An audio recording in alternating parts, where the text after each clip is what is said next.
Fala galera do oitavo, tudo bem com vocês? Galera, seguinte, tema da aula de hoje, Revolução Inglesa, certo? Nossa aula vai ser dividida em algumas outras aulas, a discussão do tema sobre Revolução Inglesa vai ser dividida em algumas outras aulas, certo?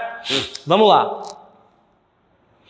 Galera, as revoluções inglesas no século XVII, e basicamente as revoluções inglesas foram as primeiras manifestações contra o antigo regime, certo?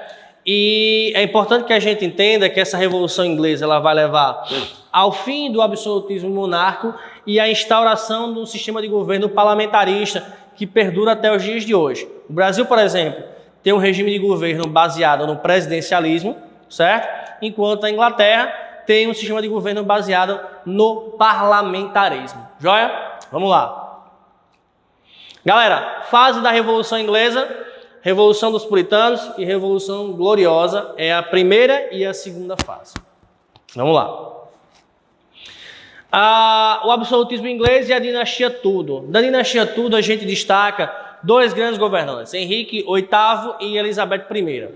Eles promoveram uma união territorial na Inglaterra e promoveram também o afastamento da influência inglesa, tá ok? Um afastamento da influência inglesa não, desculpa, o afastamento da influência da Igreja Católica e a criação da igreja anglicana, tá certo? A morte da Rainha Elizabeth I, ela leva ao fim da dinastia Tudor, porque a Rainha Elizabeth não tinha herdeiros, e ela passa esse reinado para a família Stuart, que era a família que governava a Escócia, tá bom? E esse início do reinado, a ascensão do poder dos Stuart na Inglaterra vai ser um período marcado por muito conflito, muita confusão, muita briga, certo? E é interessante que destacar para vocês, antes de entrar na discussão propriamente em si da Revolução Inglesa, para que a gente entenda um pouquinho a questão do contexto daquela época, certo? Aí vai facilitar muito a nossa compreensão. Joia? Vamos lá. Aqui a gente tem uma figura da Rainha Elizabeth, que foi a última representante da dinastia Tudor, Elizabeth I.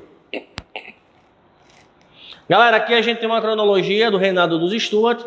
Ele começa com Jaime I, depois vem Carlos I, tem-se aí a Revolução Puritana, o governo de Cromwell, Carlos II, Jaime II, e acontece aí a Revolução Gloriosa. Só para a gente entender como é que se deu os acontecimentos naquela época. Governo Jaime I, forte perseguição dos protestantes, certo? Os protestantes sofreram muitas perseguições e dos calvinistas ingleses, certo? Sofreram muitas perseguições pelo fato de que Jaime ele era católico, tá ok?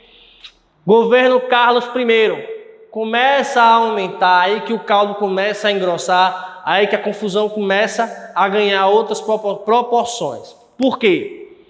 Há um aumento das tensões devido à imposição do anglicanismo, certo? A gente vai ver que existem os calvinistas, por exemplo, naquela época, que eram muito fortes, tá? Então Carlos I ele vai tentar impor o anglicanismo, e depois, a partir da necessidade de recursos para o anglicanismo e conter o avanço calvinista, aí que vai começar uma confusão com o parlamento, certo? Porque ele vai querer impor ao parlamento a cada vez maior os impostos, vai querer aumentar cada vez mais os impostos, certo? Então, ele desafia o poder do parlamento, que estava insatisfeito com as perseguições religiosas e o aumento de imposto. Então, galera, a confusão com o parlamento ele vai se dar principalmente por esses dois motivos. A insatisfação por causa das perseguições religiosas e o aumento de impostos que Carlos I queria para conter o avanço calvinista, do calvinismo, certo? Vamos lá. Parlamento inglês, como é que ele estava dividido só para a gente entender? Primeiro a gente tem a Câmara de Lords, formada pela alta nobreza, os poderosos membros da Igreja Anglicana, e vai ter a Câmara dos Comuns, formada pela burguesia de maioria puritana. Galera, por hoje a gente encerra a aula e até a próxima aula. Valeu!